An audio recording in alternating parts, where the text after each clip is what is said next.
વર્ષા ઋતુની સિઝનના પ્રથમ વરસાદમાં જ તિલકવાડા નગર તેમજ આસપાસના વિસ્તારમાં તબાહીના દ્રશ્યો જોવા મળ્યા। ઉલ્લેખનીય છે કે હાલ વર્ષા ઋતુની શરૂઆત થઈ છે।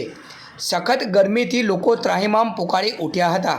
આવી ગરમી વચ્ચે આજરોજ સાંજના સમયે અચાનક વાતાવરણમાં પલટો આવ્યો હતો અને કાળા ડિબાંગ વાદળો છવાયા હતા।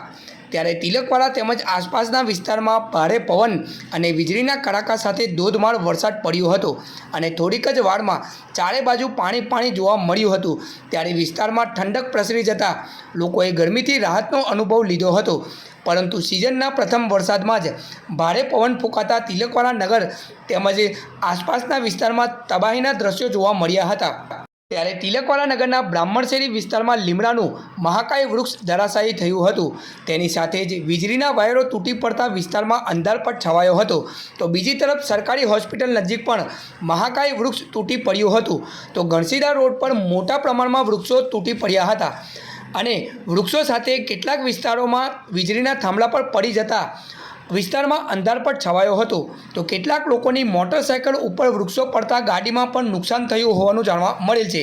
તો બીજી તરફ ગંસીડા રોડ પર આવેલી એમબી વિદ્યાલયના ઓરડાના પતરા ઉડી જતા શાળામાં ભારે નુકસાન થયું હોવાની માહિતી પ્રાપ્ત થઈ રહી છે।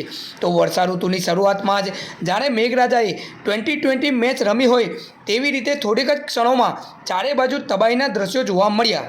આજે બપોરની ખૂબ ગરમી હતી, ત્યારબાદ બપોર પછી વાતાવરણનો પલટો વાગતા ભારે ખમ વાવાઝોડું ફૂંકાતા અને વરસાદ આવતા અમારા બ્રાહ્મણ શેરીમાં રહેલું લીમડાનું ઝાડ અચાનક વાવાઝોડામાં પડી જતા મકાનો પર પડતા નુકસાન થયેલ છે।